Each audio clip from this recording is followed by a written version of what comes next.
There was this big wave of Russian immigration, but there were absolutely no signs of any collective action of theirs. They didn't manifest any position of their own with regard to this war.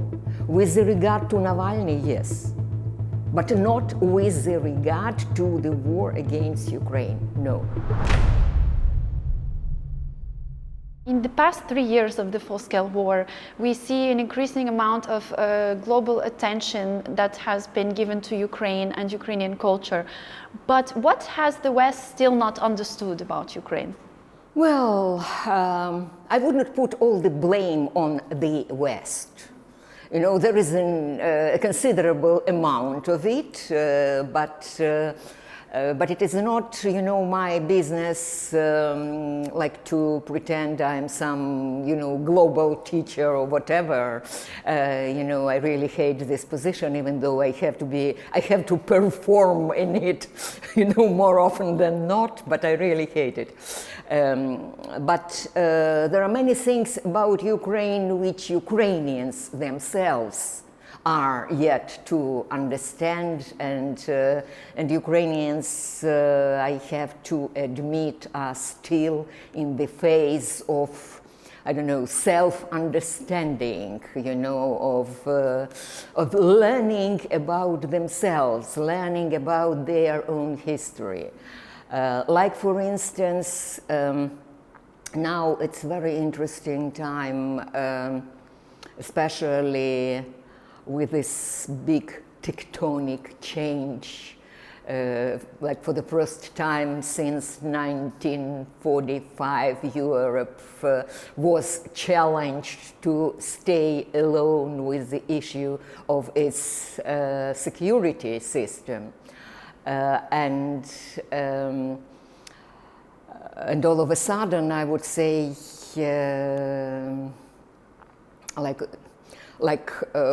Europe was awakened by Trump and his administration, and we are having all of a sudden, you know, lots of interesting conferences, Ukrainian and international, here in Kyiv, discussing how the former Axis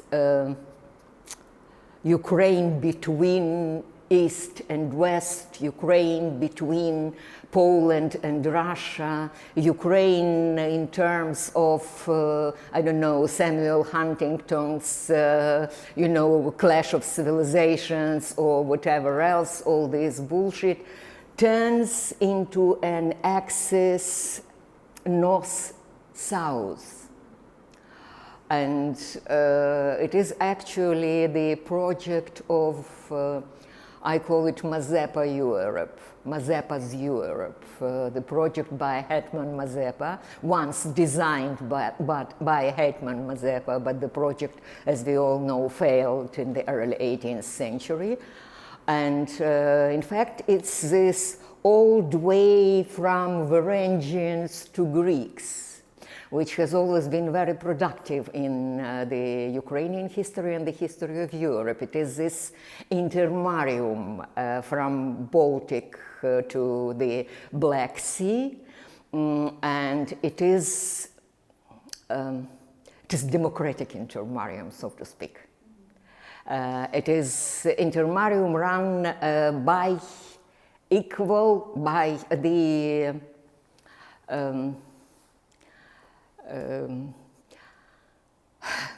by unions, temporary unions of states, nations, communicating among themselves on equal parts, and not along this, you know, vertical of power where there are those big and strong and those small and subdued, you know, who have to obey and to listen what this, you know, big big guys in Yalta decide about their fate, so to speak. It's a different, it's very European approach, I would say, and it's very anti-superpower, very anti-imperial, very European, and very generically Ukrainian, because we've always been there on this way from the Varangians to Greeks. And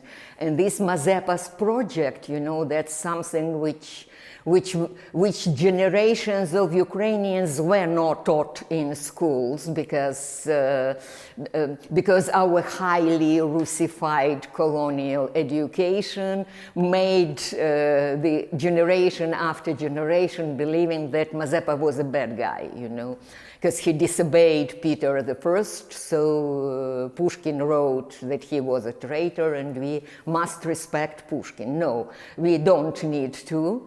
And it is like this, you know, part of this decolonization process, I would say, that we learn more things about ourselves on the long distance terms, on the distance of like 3 centuries or millennium long, and that's something we are yet to tell to the world in the new textbooks yet to be written. So it's an exciting subject. Going along with this topic, I recently read the wonderful short story from Oля Kobylanska, Vals Melancholique. And as a foreigner, it was incredible for me to discover this strong feminist voice, and not just Kobylanska. And it was quite shocking for me, because even before, you know, Virginia Woolf was writing about feminist topics, we had women like Lesa Ukrainka, Oля Kobylanska and others. So I know it's a very vast topic, but given the short amount of time that we have, could you just touch upon it, Ukrainian literature's feminist tradition? Because it seems to me, if the world knew about it, these writers would be rightfully recognized as they should be in the world canon. Thank you so much.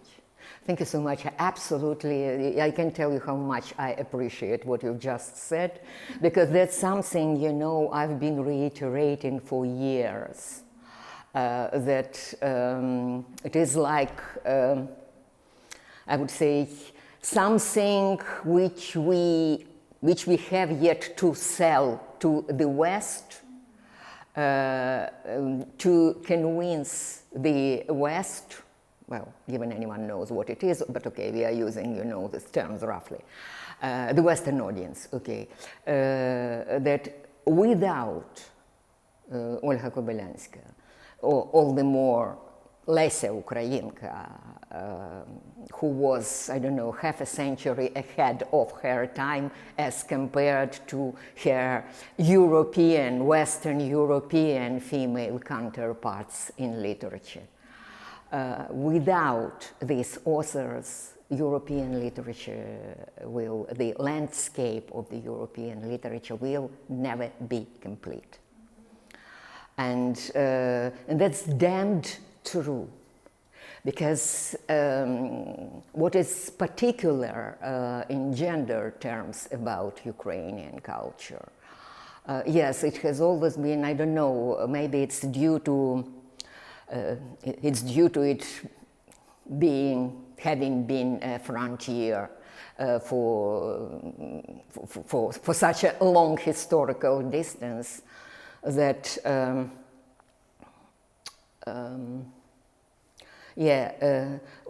we were, I am explaining this very simple, we were not burning our witches. Mm-hmm. We never burnt our witches. Of course, you know, there were all those,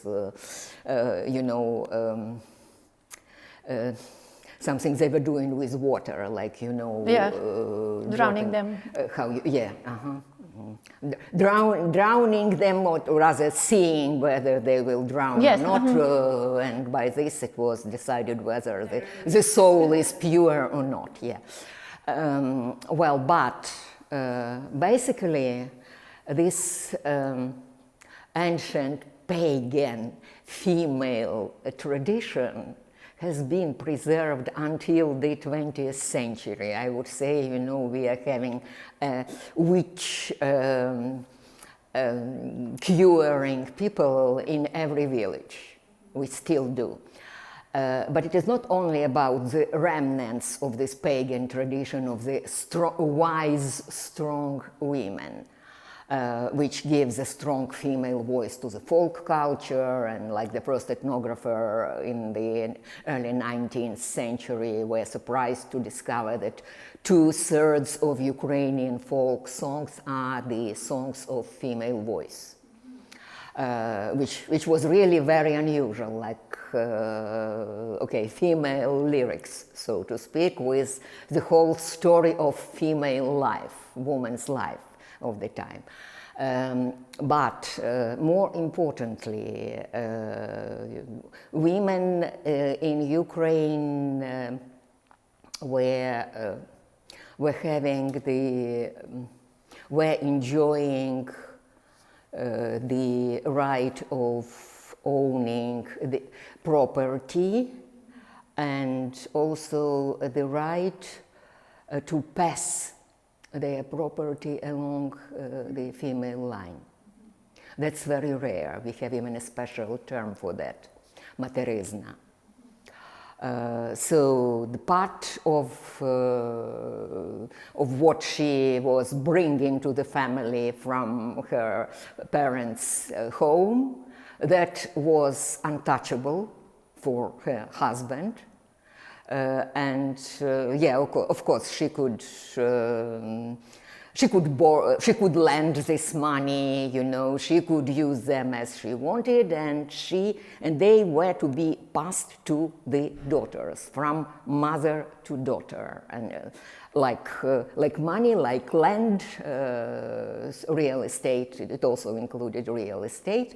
And that's something which is very advantageous, you know, if you look at the position of women in the same time, what Reformation has done in Western Europe to the women's position at the same time.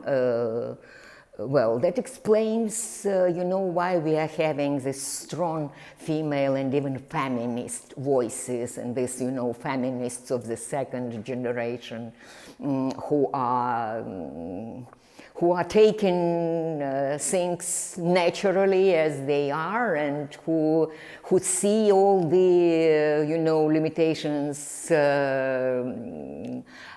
upon women in the European culture of the time as something, well, totally artificial and ridiculous. Read letters by Lesia Ukrainka, which actually should be, I think, they should be just translated into all the European languages, at least the selection of these letters, because it's just amazing, absolutely amazing. I would say,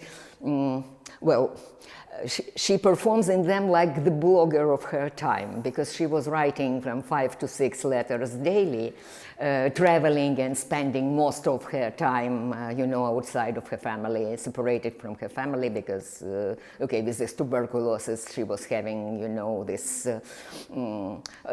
Zauberberg, speaking in terms of Thomas Mann's novel, you know, all these resorts and sanatoriums, for upper and middle class in Europe, the seasides, the mountains, and everything.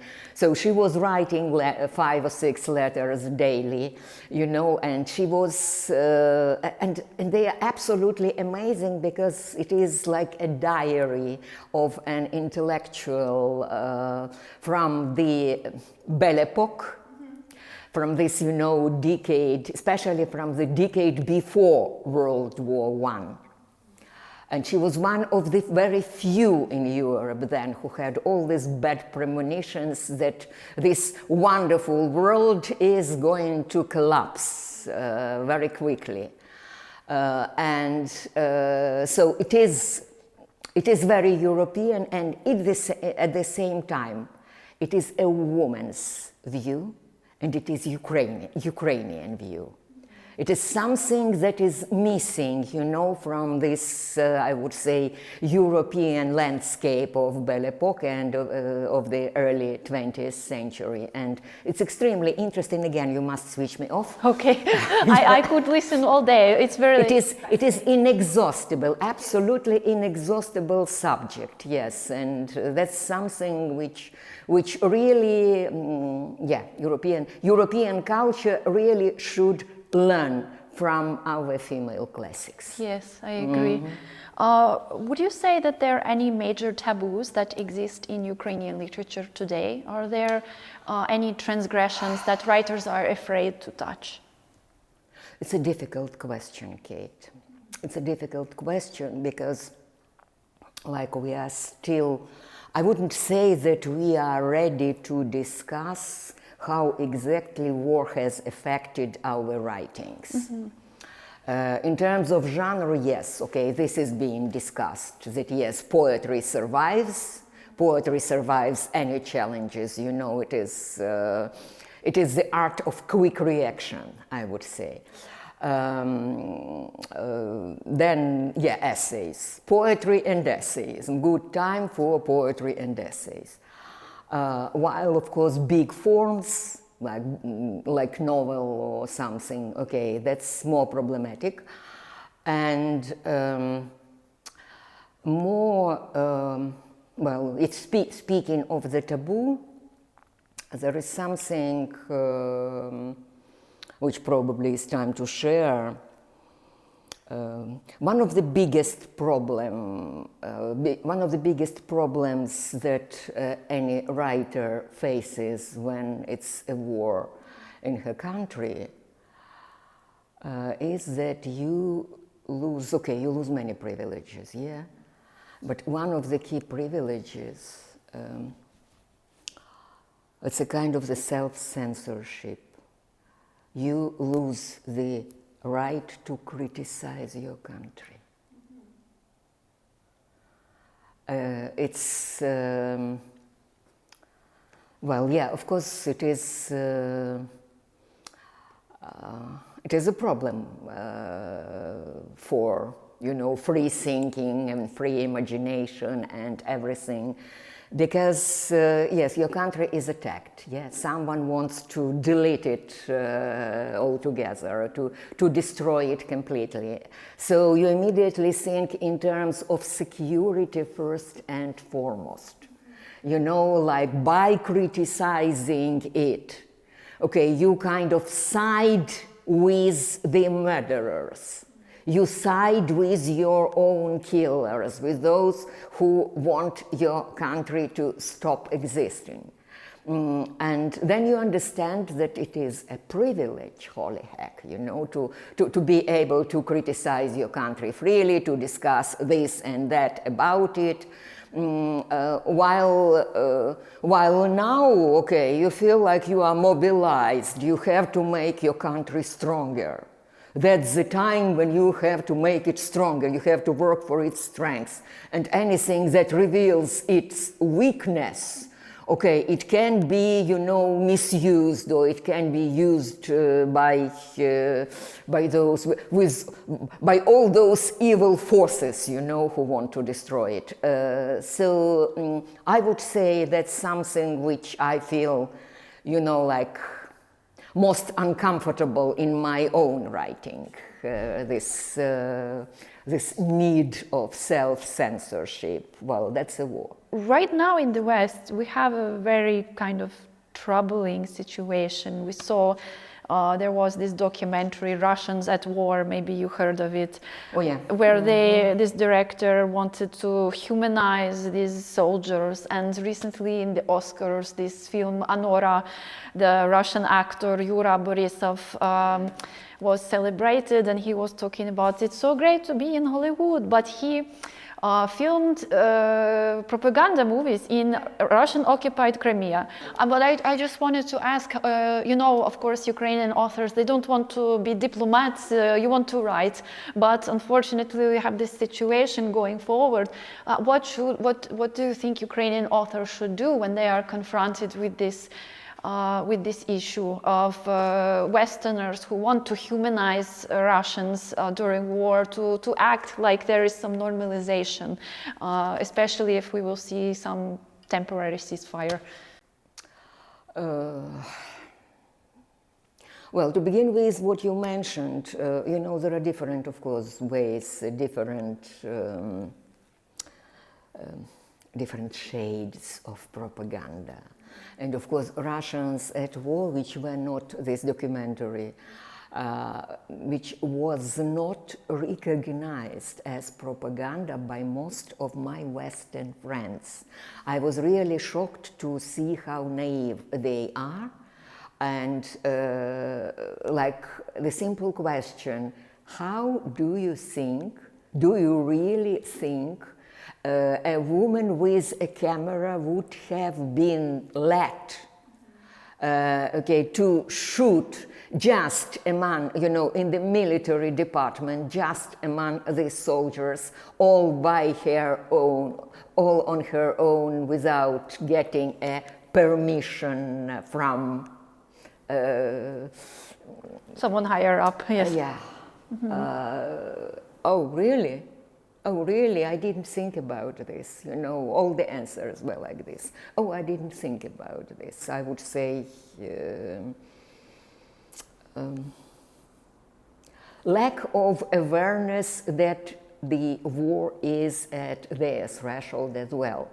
And they have to learn things, you know, and when they see, you know, Russian soldiers being filmed by some allegedly independent, you know, filmmaker, okay, the first thing you are supposed to ask is how on earth this independent filmmaker got in there.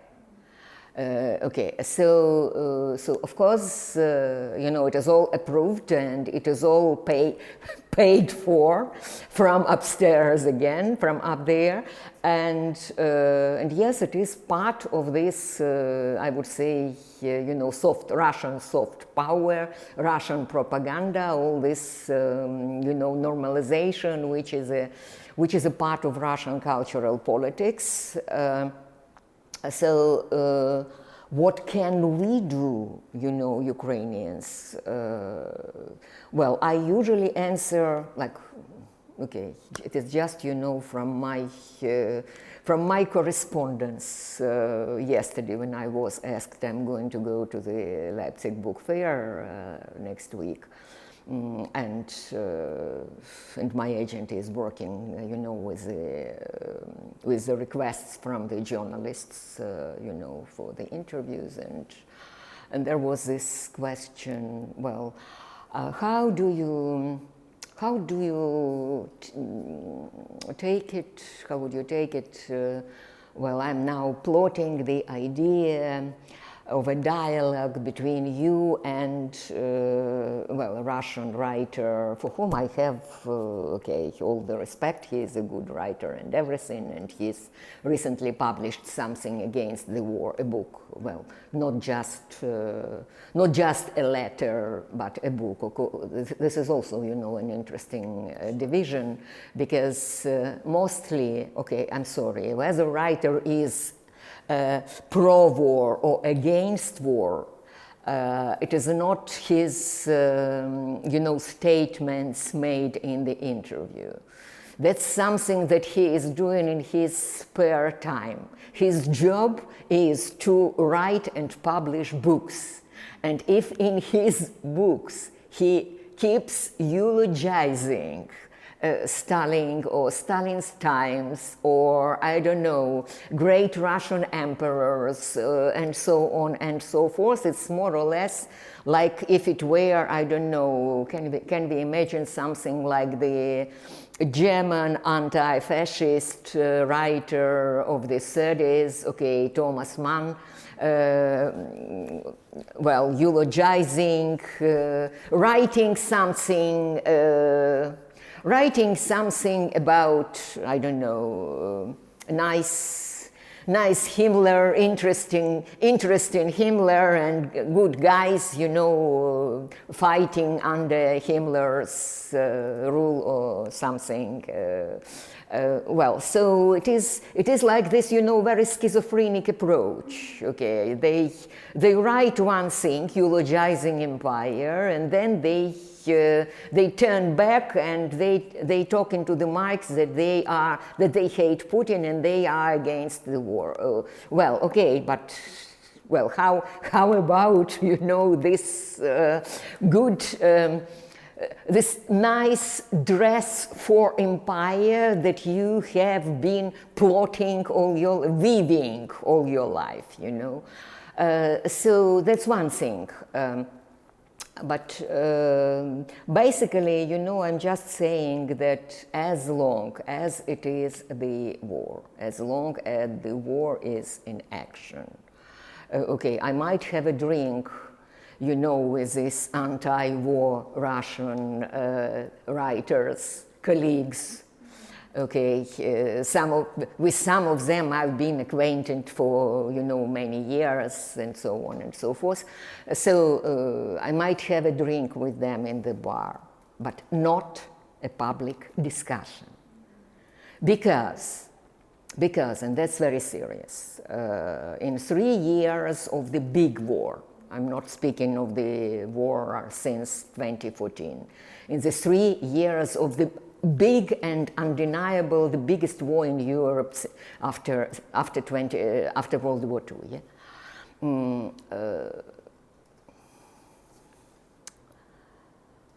There were no signs. Okay, there was this big wave of Russian emigration. But there were absolutely no signs of any collective action of theirs. Okay, at best they join, I know, in Berlin, in other cities all over Europe, at best they join Ukrainian manifestations, Ukrainian protests, things like this. But they don't have, you know, they didn't manifest any position of their own with regard to this war. With regard to Navalny, yes, but not with regard to the war against Ukraine, no. No, not a single collective document, you know, not a single collective manifestation. So by putting them next to us, Ukrainians, you kind of try to legitimize them, you know, in their position of the war victims. So that we share, I would say, you know, our position of war victims with theirs. And I'm sorry, there is no ground for equalizing suffering or for legitimizing their suffering as comparable to ours or whatever else, because they did not show any position with regard to this war, I repeat. So a drink in the bar, okay, maybe, but a public demonstration, you know, that we are here sitting on equal parts, no way. Not until our victory. Thanks for watching this video. If you like the content that we do, go to thekyivindependent.com and become a member today.